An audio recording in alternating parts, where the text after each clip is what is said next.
Welcome to Mental Health Mondays. We are so happy that you are here with us this evening. It is such a blessing to see all of you week after week. I want to welcome my co-host, Dr. Ricardo Whyte. Welcome.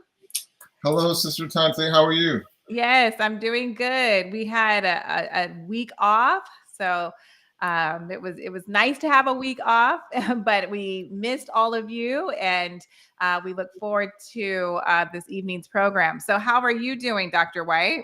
Life is definitely good. This is the end of my Manic Monday. So, that's always a treat that we're on the downhill now. And of course, I want to shout out your good friend and mine, Clint Ives. Always, always, always. Clint is always here, always showing up. One of the first ones. You said today was a manic Monday. I'm kind of following your what is I'm forgetting what it's called right now. Is it stress? Not stress buster. Coping skill? Yes, but no, your program. The Mastermind Institute. Oh, the 7 Vitals? Thank you. I was trying to think of it. Yeah. What is it? Yes, because if I am able to do everything on my Sunday to prepare for my Monday, just spend that little bit of time preparing, it's not manic. So I have to say my Mondays are not quite. Plus, I use Sunday to really rest, but then I also do the little things I need to do to prepare. And that's one of your key things. So it helps to not be as stressful. It's so interesting, like to prepare something. And then in the busyness of your day, it's available. It's right there. You're like, oh, this is so good. Whether it's a shirt that you ironed the night before, or you put your, the various things that you needed to at the door where you're going to exit. It's so calming. It's like, oh, I got this. I put this together. Yes. So your 7 vitals do work. I try to practice as many of them as I can. So awesome. It's a real thing. So yeah, just put in the chat where you guys are viewing from. We can say a special welcome to you. I see, of course, Clint is here. I see some familiar names, but I just don't know where you're viewing from. But we want to welcome everyone. Absolutely. It's always a blessing to be here with you. Today's program is there's just our emotional heart is going to be pulled because there's so much, because we want to talk about, I know we are advertised about talking about recovery and everything that Matthew went through. So we are going to talk about that, but we're also going to talk a little bit about Israel and Gaza. There's just so much pain going on around the world right now that I just thought it was just negligent of us to just not even mention what people are going through. So our hearts are definitely sympathetic to the innocent lives being lost. And of course, we're praying for a speedy resolution to the conflict. Yes, most definitely. So, Rianne, you're watching from Kansas. Welcome. Marissa from Alsip, Illinois. Yes. So we got the Midwest is in the house. Absolutely. Kansas and Illinois for sure. Yes. So we just, again, want to welcome everyone back to Mental Health Mondays. And this is a great time for you to just share this link with your friends and coworkers, whoever you think would benefit from today's program. We definitely want to just open up. I was watching the news this evening after I got home and was just trying to relax a little bit before we had to get ready for this program. And I think I was watching CNN, and it was Jake Tapper. I think he's in Israel, and he was interviewing this father and husband who his wife and 3 little children are part of the hostages that are in Hamas's in their hands, in their custody. And even when Jake Tapper started to get emotional and cry, I was like, wow, it really just pulled at my heart, just the suffering that people are going through. I mean, this man was just constantly said how he misses his wife, he misses his children. Can you imagine, like, your whole, not just your wife, that would be bad enough, or one of your children, we're talking about all 3 of your little children. I think they're like 6, 4, and 2. They're very little, and the wife are all there. And I just couldn't even imagine. And I just, want us to just remember all of these families that are hurting. And then when you flip it over to the other side, there's so many innocent families that are hurting in the Gaza Strip because they're innocent civilians. And Absolutely. when these bombs go off, they hit innocent people. And so you have, people who are just so devastated because they've lost loved ones. I think what hit me the most about that one is they were writing their children's names in their language so that if a bomb hits them and they die, they'll be able to know that that's their child, and because they may not be able to recognize them, so that they know that they can take that child, their child, and bury them. Mm-hmm.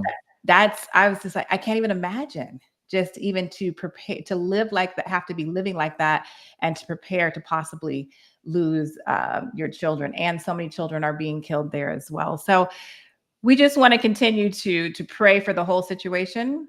Absolutely. Because there's pain and sorrow on both sides. Imagine if we lived in a world where if 2 countries ended up at war, then the entire administration of both countries would have to be removed and a new administration put in. Right. Because the world was so committed to, no, we should be able to negotiate a workable solution. Like, that's the work of diplomacy. Right. We should be able to work something out here. We definitely should. We definitely should. And yeah, there's so much. There's so much. And we're not gonna figure it out right now, but our hearts are with everyone who is going through this situation, and that is just in sorrow and experiencing the devastation of the lives that are lost, but even those lives that are not lost, but they're hostages. So hostages and people who are hurting and probably having trouble getting medical care, and they are other resources. I mean, it's just a nightmare. So we definitely pray for a speedy resolution and a peaceful one at that. Most definitely. Well, the other topic that we are here to discuss and include, or at least it'll inspire us to discuss, is Matthew Perry, the actor who was on Friends. Unfortunately, he lost his life over the weekend, and so our sincerest condolences to his family, his fans, and so many. We just thought it would be worthwhile to let the event remind us to discuss recovery. Yeah. And especially in light in light that he had overcome addiction. And he then dedicated his life to helping others with addiction. Yes, I even heard today, because I've been doing a little research because we're going to do this program, but I heard today that he even made one of his homes. I mean, obviously he owns several homes, but he turned one of his homes into a rehab, sober living. Sober living. He even said in one of his interviews that he didn't want to be, when he does die, this is what he said, when he's gone, he doesn't want to be, he wants people to think first of all that he did for people who needed help trying to get sober, not just him being on Friends. Like, he wants that to be the secondary thing that we remember him for. That's what he said. I think it was just a year ago he wrote the book. I think he has been sober for 2 years, but the book was written a year ago. And we say that because they didn't find anything to show that there were drugs at the house. We do know that the coroner's report has come back inconclusive, and so they're waiting for the toxicology report, and that could take a few weeks. But we're going off of what we saw of him recently and what he has stated. I even saw this in an interview that he said, if I'm going to write this book about my life, I have to be sober because I'm telling the real raw experience about what I went through. Well, and the other thing to celebrate is actual recovery time. Yeah. Sometimes in the world of addiction, there's this feeling that if you have a relapse, it Right. wipes out all the sober Right. time. It No, doesn't. those periods of sobriety Mhm. are periods where you had health, you rebuilt relationships, you might have rebuilt careers, but the Yes. essence is you really put yourself in a position to be a contributor, Mhm. and that doesn't just get wiped out or eliminated. So, regardless of the toxicology findings, Mhm. the goal is to really celebrate that this young man was able to find sobriety Mhm. and for a time support the recovery of others, Yes. and that's meaningful. It That's was very meaningful. And that was his main mission, um, was to help others. He said, "If somebody comes up to me and says, 'Matthew, can you help me or lead me in the right direction on how I can become sober?'" And he'd say, "I would stop what I'm doing and help anyone to be able to lead them to the right people to help them." That was his mission. And you often see that in recovery because those in recovery understand that's part of recovery. That's Mhm. one of the things that puts you in recovery because Yeah. it's important to channel that energy, to shift it Yes. from the addiction into recovery. And you find that when people do that, the impact can be so tremendous. Yes, when I was in school, I had to go to a AA meeting basically, Mhm. and it was my first time that I had ever experienced that. And I didn't know what to expect because I had never been. And you're right, the I mean, here I am a pastor's wife, right? And when I went there, I felt like I was in a spiritual meeting, like a church meeting. They're so supportive of each other. If the church could be half as supportive. And so real, They and were so so real. real, so supportive. I left, like, inspired.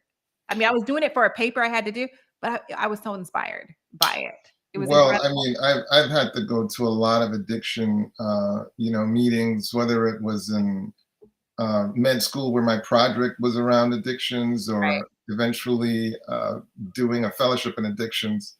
Um, but one of the most interesting things I walked away with was, imagine if at church you like when you walked in, you took the sign of what you were struggling with.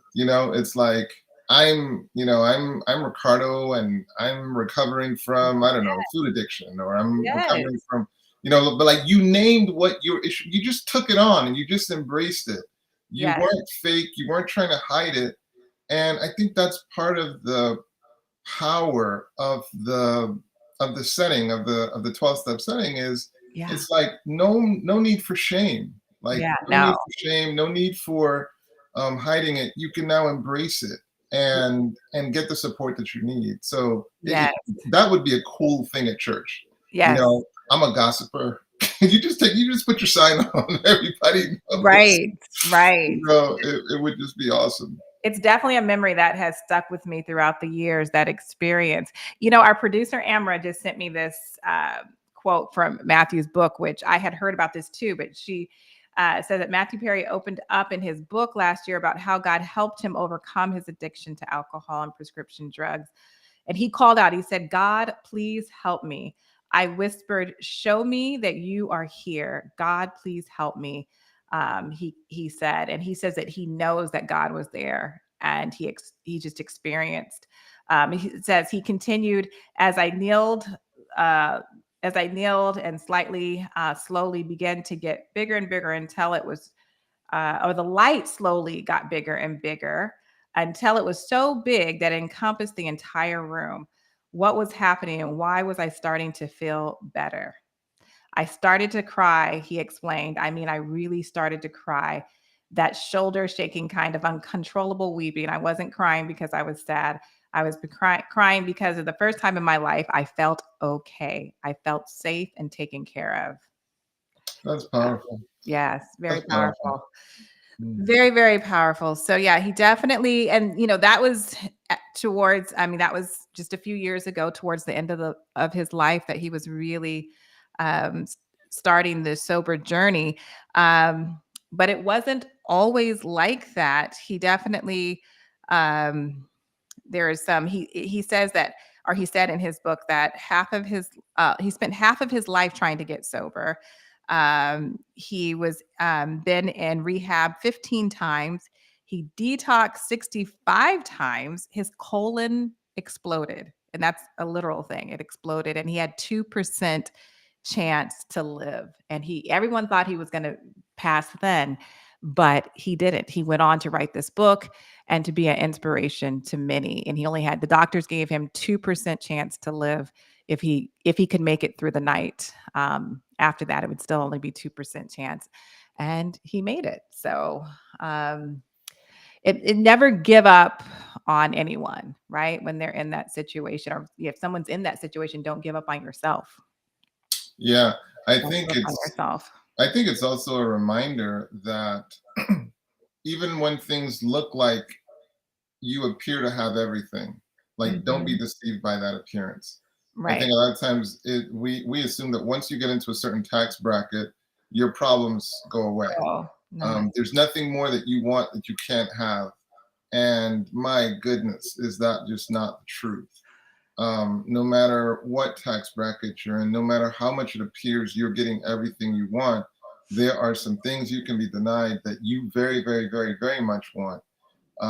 And it can be humbling for you to have to deal with that. But the idea just being, let's respect each other's humanity Mhm. and recognize that just because you don't have the problems I have doesn't mean you don't have very meaningful problems.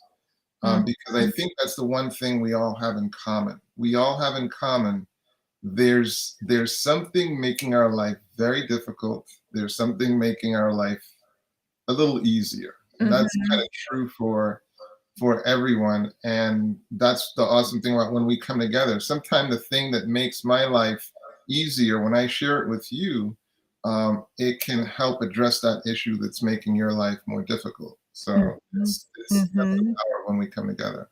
I like what Studio 1080 just gave me an idea for a short film.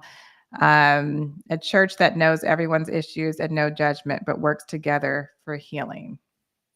Man, when you find that church, let me know.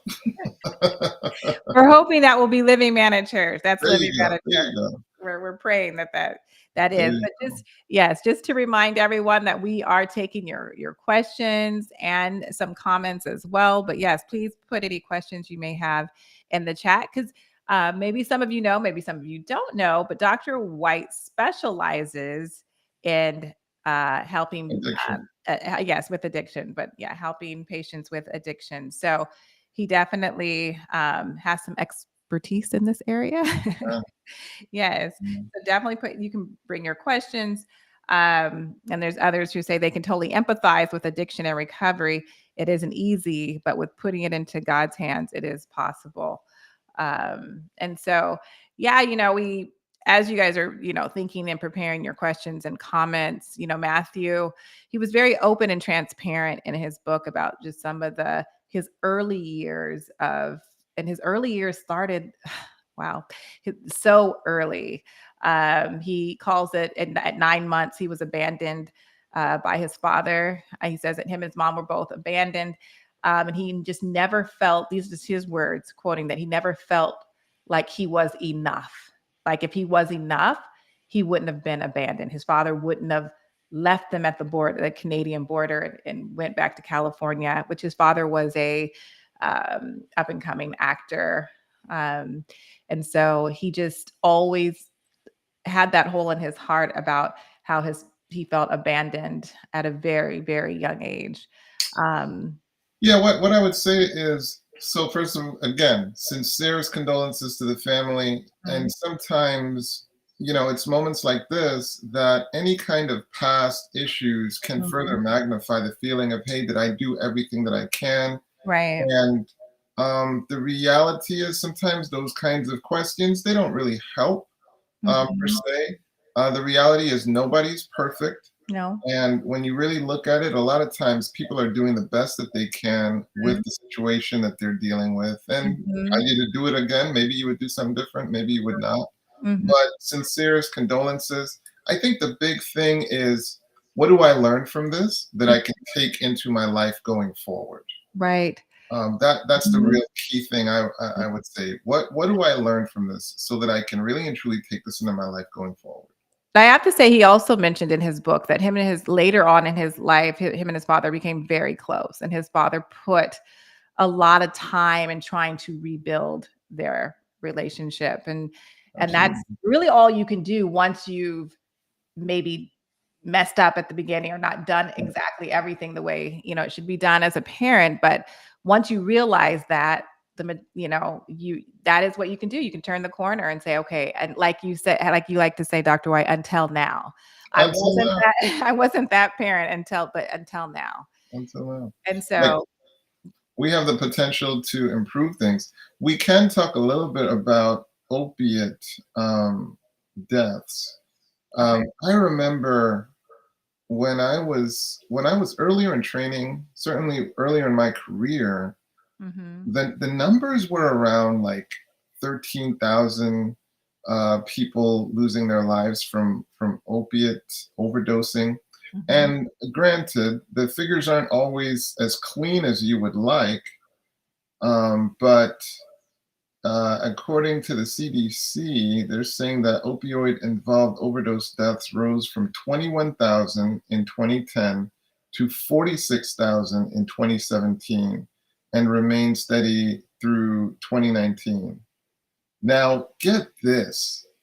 This was followed by a significant increase in 2020 with 68,630 reported deaths. And again, in 2021, 80,411 reported overdose deaths. Like this thing is just ballooning. Mhm. So it used to be that one of the treatments for opioid dependence was a medication called Suboxone. Mm. So Suboxone is a medication that even though it provides some stimulus of the opiate receptor, so you get some benefit, it also blocks or prevents a person from overdosing on opiates because it has what we call a ceiling effect. Mhm. Well, the DEA heavily regulated who could prescribe this medication. So they made it so that you would need this X license, which meant you needed a certain amount of training. But even beyond that, they restricted it to like about 25. You can only have 25 active patients. And then after you practice for some prescribed time, maybe about a year or so, then it could increase to about 50, eventually 100.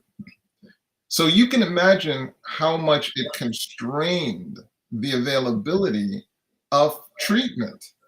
And so now what the FDA has done is they have lifted the restriction so that any practitioner that gets, some degree of training can now prescribe Suboxone, and you don't need a special X designation on your license. So you can see they are trying to respond aggressively Yeah. to what's becoming a real crisis. Mhm. That we're seeing deaths from opiates balloon, basically. Yeah, we have a question from Deborah, which I think is a great question. Can you define what addiction really is? Seeing it's not limited to only drugs, etc. How to actually affect the mind? How does it actually? Deborah, thank you so much for that question. I love definitions that are very available to you, especially in the heat of the moment. So Mhm. so let's just clean it up and let's just really simplify the definition. Um, Addictions have two facets. Facet or component or part number one for something that is addictive is you do it compulsively. You do Mhm. it whether you want to or not.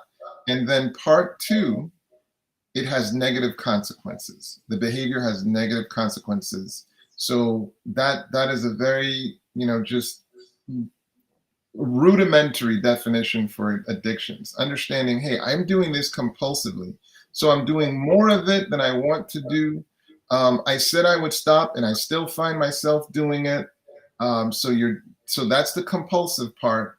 And then the second part is it has negative consequences. If you're addicted to your Bible study, but it's allowed you to write books, you're leading a better life, and things are just wonderful for you. You're being invited all over the place.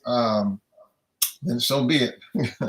That's not an addiction. Mm-hmm. But it's when you combine it with negative consequences, that's when we can start to talk about addictions. Now, there are other components that we can talk about, including a withdrawal phenomenon. So that means when you stop doing the substance or the behavior, it can be associated with withdrawals because the body's become habituated to it. We can talk about, ruling out other conditions.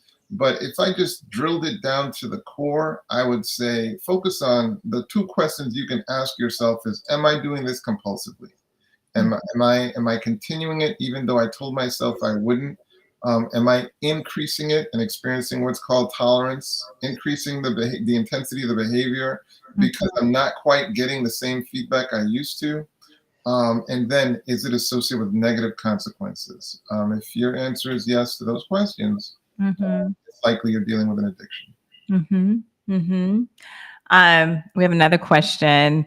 It says, "What can parents do in order to prevent addiction, conducts, or behavior in their children, knowing there are non-substance addictions to avoid too?" I think the most important lesson that you want to teach your children is to be purpose driven. It's really and truly to help children understand that they're here for a purpose. Right. And their goal is to figure out what that purpose is and helping them understand that it's really that relationship with God that can clarify to them what is their purpose. Mm-hmm. Our real goal as humans is that God would basically kind of outline what should be our next steps, and therefore nurturing that relationship with God to the point where your steps are ordered. You understand what God will have you do. Now let's make it a little bit more secular. So self-control is a big issue. Is something that we should prioritize with children. And there are different ways that you can communicate that, including helping them to understand the power of a schedule, helping them to understand the power of time. You can go to my website, killingburnout.com, where we do have a resource, the Mastermind's Guide to Peak Performance. But in it, Sister Atonte was talking about the 7 vitals. In that free guide, it does list the 7 vitals.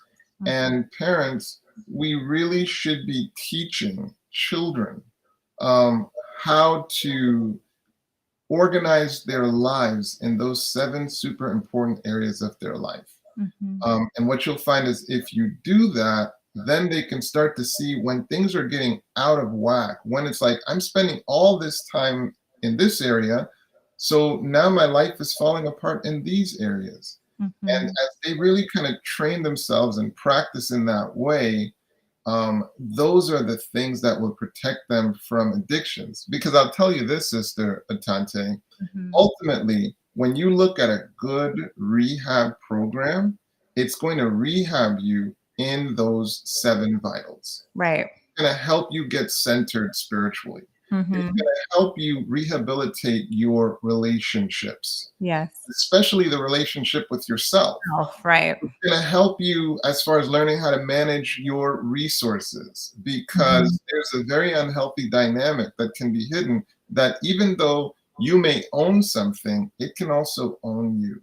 Mm-hmm. It's going to help you with your time management. Yes. It's definitely going to help you with your health, both mental and physical. It should definitely have a psychotherapeutic component, in addition to that physical component, because a lot of times the behavior of addiction can really disrupt your life from a medical standpoint.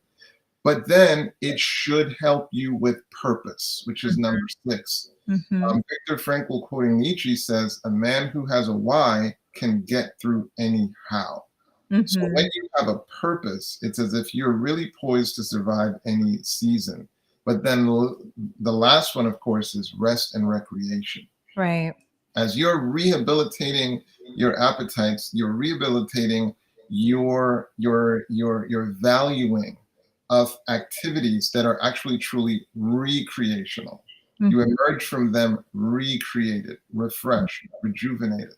So those 7 vitals, a good program is going to help you with all those areas.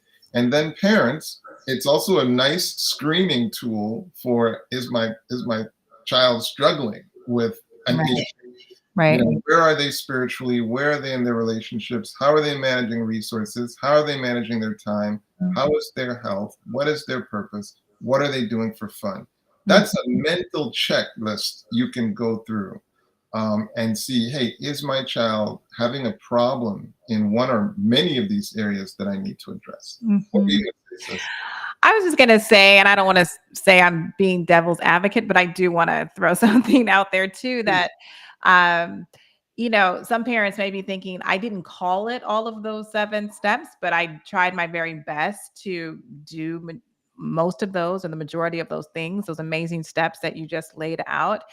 And there's something that, is like you can have parents that do, let's just say they do those amazing steps, and you have one child that just flourishes and does amazing in life because they had that foundation.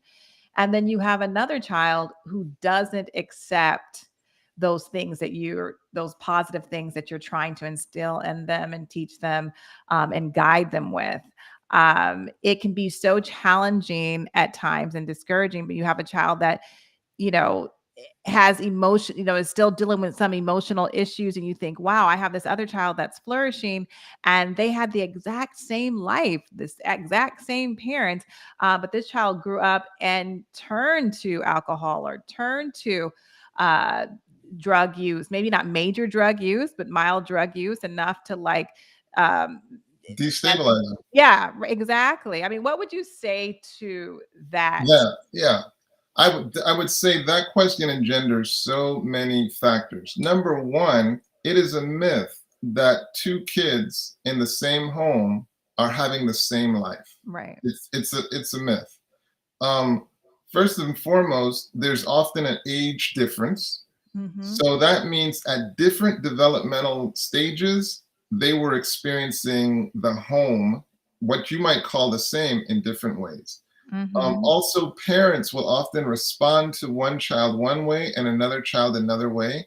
Mm. And society may respond to a child one way and another child another way, so that it may appear as if they're having the same experiences, but they can be very, very different and thereby impact the child very differently.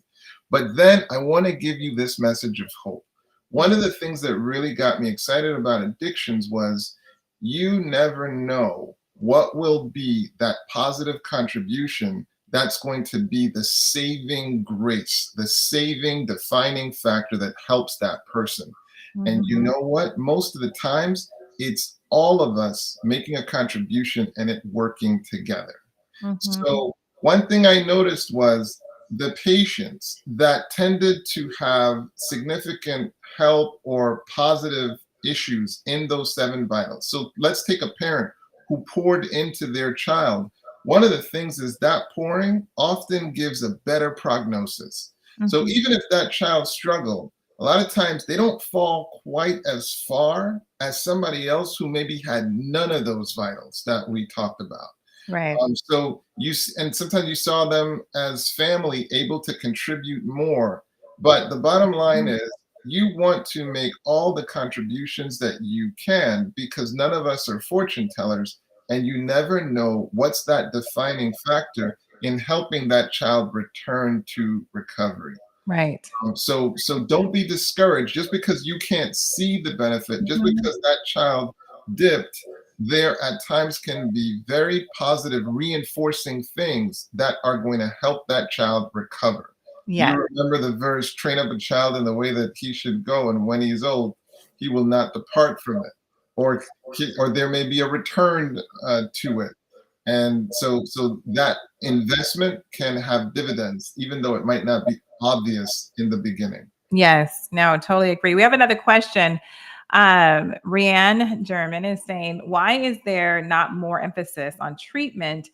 Or why, I'm sorry, is there not more emphasis on treatment and helping the addict with getting to the root of the problem instead of just putting um, narcon vending machines on the corners in the In the cities? cities. Okay, so Rayanne, thank you for that question. Let's talk about Narcan. So basically, when a person is under the influence of an opiate, what an opiate will do is, in addition to providing pain relief as it interacts with the receptors, opiates can suppress the drive to breathe, Mhm. and it can also suppress cardiac function as well. So it can make you sleepy, reduce the drive to breathe, and stop the heart.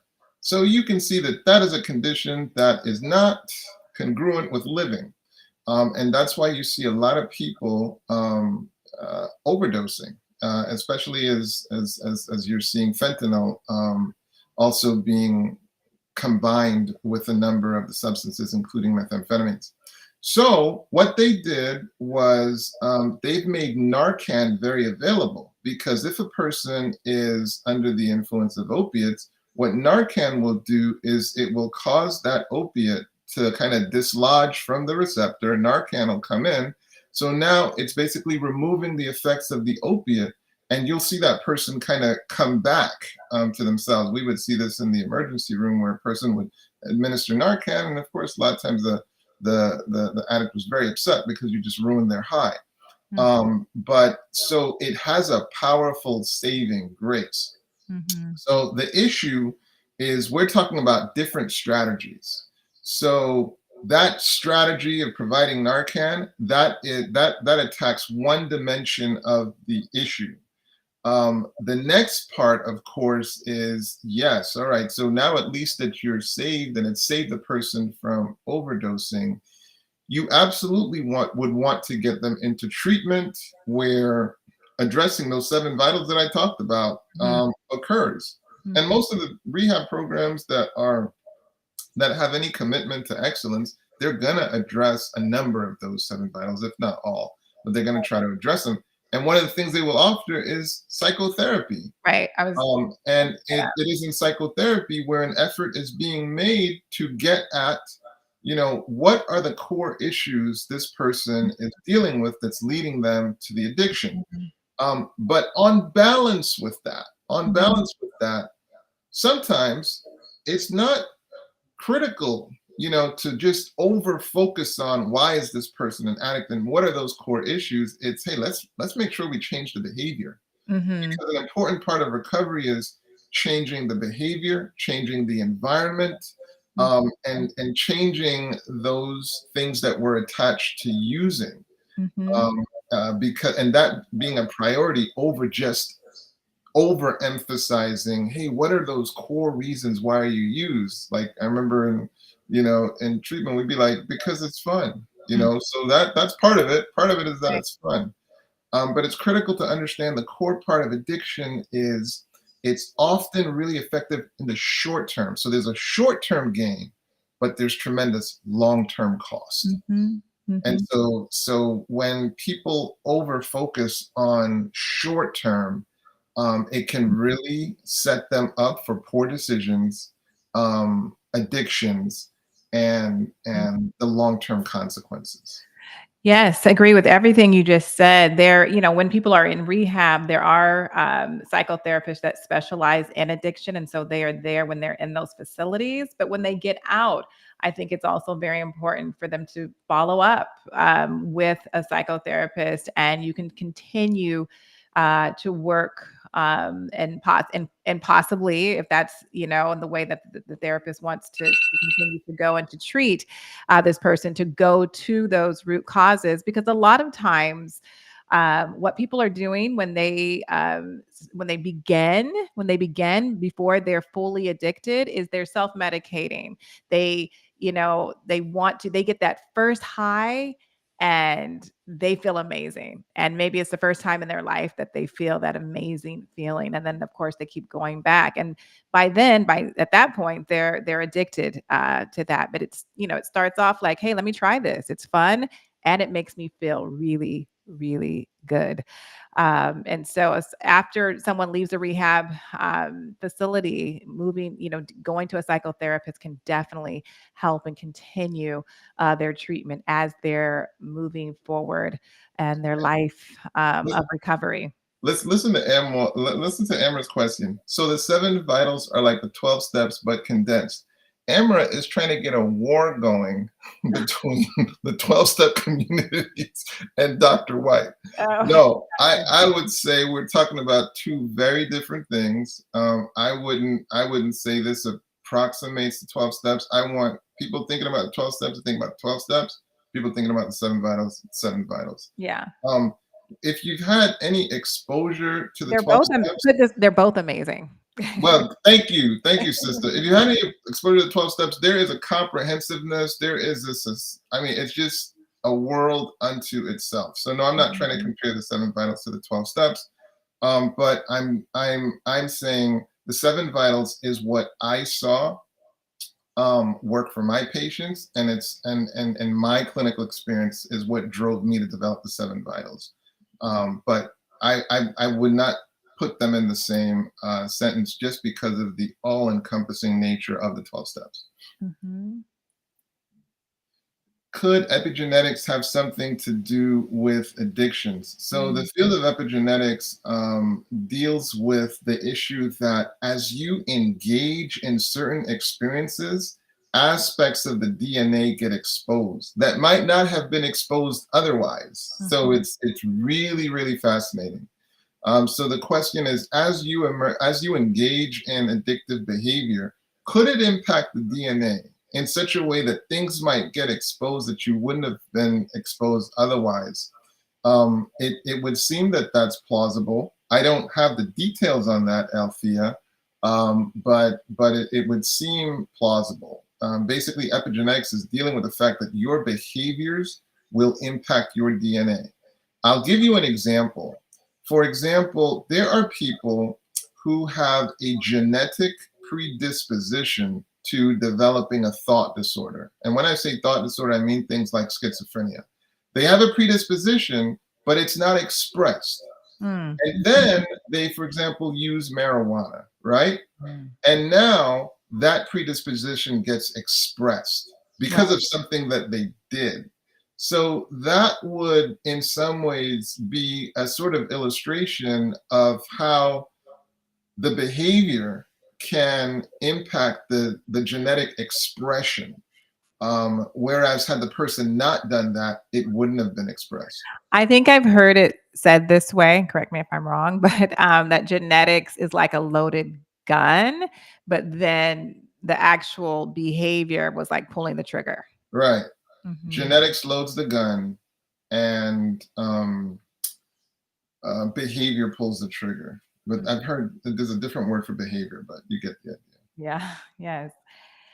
Do you know why, or do you know any Bible verses we can use to encourage our children to stay away from drugs?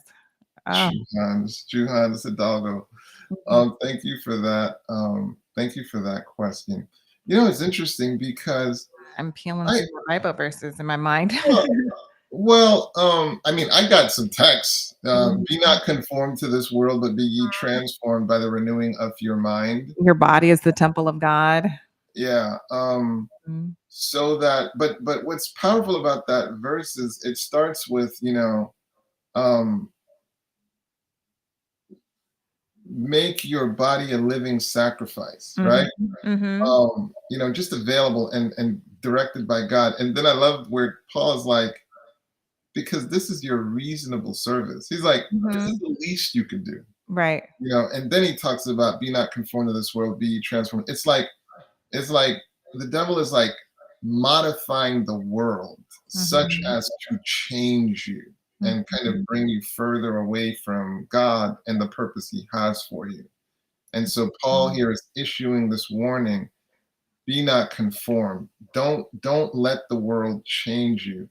be ye transformed by the renewing of your mind, Mhm. so that you can prove what is that good and acceptable service. Well, what's powerful about that is it honors the reality that our brains are neuroplastic. Mhm. Like, so your brain has neuronal synapses that are not permanent. They will modify based on your thought patterns as well as your behaviors. So Paul's counsel is neurobiologically accurate. Do you Mhm. know? Oh yeah, so that's that. So Johannes, it's not what you tell children all the time and only. It's what they see you do. It's what they see Mhm. you. Johannes, what really helps children is when we position ourselves to have influence over them. Yeah. When Mhm. we position ourselves, when we live in an exemplary fashion. I don't care how much you tell your kids don't drink. If you got a glass of wine every evening, I don't care how much you tell them don't smoke. If you're smoking, um, no, they're watching what you do. And so yeah, of course you want to provide good counsel, okay? But the real impact is positioning yourself to be an influence. And when I say that, I also mean this is why we want to be patient with our children. This is why we don't want to have words that crush them. This is why you do want to be fair, just, and consistent, Mhm. and wise and relevant, Mhm. because they will reach out to you, and that gives you influence with the children. Mhm. You don't over rely on force because that's got a shelf life. Right. Okay. It does. That's got a shelf life. When they get older, the reason they'll reach out to you is because you have carried influence with them. And Mhm. that goes beyond what you say and the Bible verses that you recite. Mhm. It's the life you live and the relationship you've built. Yes, and I want to just piggyback on that. Agree with everything you said 100%. I believe like really just being so connected to your children, knowing if they're having negative thoughts about themselves, if they love, to teach them to love themselves, the self-esteem, and to have confidence to be able to choose the right thing when literally a majority of their peers in the world are going a whole nother way. They're like, smoking weed now, that's like it's not a big deal anymore. Having a glass of wine at a meal, it's not, it's, or just drinking and those types of things, if that's what you've taught your children not to do. So doing that, helping them to feel confident enough to love themselves enough and to be able to say no when everybody else is doing it. I think that's really, really huge. I think that's just so profound what you just said, because so many children have so many humans are self-conscious. And it's that parental influence where when you were that person they admired the most, when you could in meaningful ways communicate that they were important, they were valued, as a father communicating to your daughter that they were beautiful. Now you can say they're beautiful all you want, but if you don't treat the mother like she's beautiful, Right? it'll kind of counter the message. Say And that so again. an important part of that, Mhm. this is where we overemphasize speaking rather than Mhm. doing, so Yes, that the most profound message to that young lady that you're beautiful is you honor their mother. yes. And that's going to reinforce when you tell that young lady, no, you are beautiful. Mhm, mhm, And so I want to share, I want you to understand that there are behaviors that can really magnify your influence, and it will go beyond just it will transcend what just your words can do. mhm. We Oh, we have a praise report here. oh yes. So I'd like to give Mental Health Mondays praise report. I've been practicing the tips from both hosts about dealing with intrusive thoughts, and I just got a little notification that blocked what I was reading. And both tools have been working very well. Well, hallelujah. Hallelujah indeed. Yes, we're Indeed. happy. We're happy that those that those tools are working for you. We Absolutely. have a few more minutes for questions. Let's see. I think we have. Thought I saw some more up there too, but um, yeah. Just while we're looking for another question to take us out. What our young people are dealing with, the peer pressure is out of this world, and the emotional, like, the emotional things that they are dealing with, that just easily allow them to accept, like, yeah, I'll try it, and then after a while, and after they've tried it, after several times, and they get that feeling, and they don't it kind of numbs. I actually had to ask my husband, because I've never smoked weed before, and I asked him, because he had many times, and I said, what do you like, what are you feeling? Like, why is this thing so addictive? And he's like, he said he would feel numb, like it numbs your emotions. So you're just not the emotional things that you're dealing with, the sad things you're dealing with, you just don't feel those. At least So at least while the, you're high. And then it made a lot of sense to me, why so many young people are trying this. Go ahead. so they call addiction the disease of escape. Yeah. Um, Addictions are it's a mechanism to escape your reality, for however brief. Mm-hmm. The only problem is when you come back, the reality has often gotten even worse, giving you even more pressure Mm-hmm. to further delve in and maybe intensify the use and scale the use. Like, oh my goodness, what what what what gave me a respite today is not doing it tomorrow. So now I have to kind of up the ante in terms of the potency of what it is that I'm using.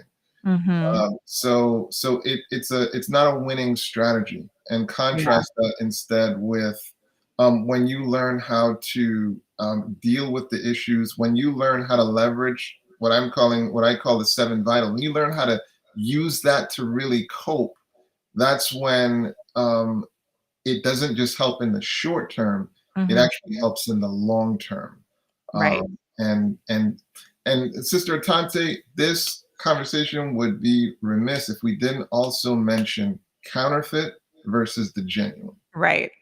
The trick, like, so the trick before us, we're being bombarded Mm-hmm. with counterfeits, Right. things that when so what is a counterfeit? The 12 steps has Mhm, this famous phrase: one is too much and 1,000 is not enough. mhm, As it relates to addiction, one is too much and 1,000 is not enough. When you're dealing with a counterfeit, what you'll notice is it doesn't really scratch the core itch. right, right, And even if it scratches it, it's very short lived. It's not long lived, and it's causing more problems, giving you an mhm, even bigger itch. mhm, So the idea is, don't settle for counterfeits. And there's this other element with addictions where what you'll notice is the addiction, the thing that you are consuming is stripped from mhm, that thing in its actual, natural form. What I mean by that is, for example, sugar in fruit is good. I mean, it makes it mhm, very, whatever. The fruit tastes really good. But now, if I just strip away the sugar, what you'll often see is it causes more problems. Um, mhm. Take these chemicals. Like, we were designed to get a dopamine hit for doing life-sustaining behaviors. We were designed to. But Yes. what you're seeing with addictions is it's giving you an incentive to engage in behaviors that destroys your life. Mhm, Okay. mhm. And so it's removing it out of its context. So, like, sex was supposed to be the reward for a committed relationship. Right. Now you're going to create, children, and you're creating a life, and you're bonding, all this kind of good stuff. Now you remove it from that context, and Mer now instead, mercy. it's basically processed. It's just that activity. Mhm, And so now you find that it's much more destructive, as opposed to when it's in its nascent, when it's in its original context. mhm, And you mhm. see that with just about all the addictions. Yes. Life is a gamble. Life is a gamble. You know, you going for a drive, you're going for the job. You might get it, you might not. It's a gamble. But then if you strip it from that and you take it out of that context, now you start to see where you can get pathological gambling. Right. And Right. so just be aware of Mm-hmm. not succumbing to counterfeits. Right. Right. Um, Niche Joe, I hope I'm saying that right. She said, I read about neuroplasticity in the book Switch on Your Brain by Dr. Caroline Leaf. And I have to tell you, or everyone who's watching, Dr. Caroline Leaf is amazing. I've read some of her books, watched her videos. She's a neuroscientist. I encourage everyone to go out there, go on YouTube and find her. You will definitely be blessed if you want to understand this whole process better. I But learned about neuroplasticity from the book The Brain That Changes Itself. I believe is Norman Doidge's. okay, Oh, what a book! What a yeah, book! yeah, You know, and it just talked about the our ability to recover from things like stroke if we mhm. get appropriate rehab. Right. She talks about that too. She talks about. I mean, yeah, she talks. I might have to check her out. You have to check her out. She's from South Africa, but she has some amazing stories about people who have come back from brain injuries that they said were not going to recover. Okay. Yeah, it's amazing. It's Thank amazing. you, Niche. We're sending you an imaginary T-shirt. Well, yes, yes. One Yeah. day, one We day. have to get mental health t-shirts made up. I have to say, for those Dude, who man. follow us and watch Living Manna Church, you're the first. Well, you might be this. I mentioned it. Well, you're the first to know. We have some Living Manna Church t-shirts being made right at this moment as we're speaking. Oh, that's awesome. I can't Yeah. wait to get mine. Sure. Yeah, yes, you're gonna get one. And so Yeah. these were rushed because we're having our service Sabbath, Living Managed Church at service. So where we're going out and serving others on that Sabbath. And so we want to wear our A Living Managed T-shirt. t-shirts. Yes. I And love so it. you will, if you have signed up to get the text messages, you will get the notification with the link in it so that you can order your own t-shirt. So those are About time. That's Yes, I awesome. know. We should have did this a long time ago, but I think we Yes. need to get Mental Health Monday ones as done as well. So we're Oh, gonna work yeah. on that. So Totally. those who watch and love Mental Health Monday, you can wear the shirts too, and that helps to promote our programming to get other people to watch as well. Well, we are all out of time. It was, such a blessing to do this program. We are prayerful that this information that we shared will be very helpful. And if you know someone who could benefit from this information, please share on your social media, share the link with them personally. And it's just always a blessing to be here with all of you and to host with you too, Dr. Whyte. And so, Thank you. Thank you so yes, much. Of course, I will plug Killing Burnout, you know, given of that we're course. talking about addictions, killingburnout.com, nice free ebook where you can download the 7 vitals and start strategizing on how you can make sure you're leveraging those vitals so you don't succumb to counterfeits. Yes. Definitely, it's a great way to start your week off, right? Like what I was saying at the beginning of the week or the beginning of the program. It's a great Absolutely. way. Yes. So thank you again. We'll look forward to seeing you guys next week. Have a good rest of your evening. And see you soon. Bye bye. Absolutely. Take care.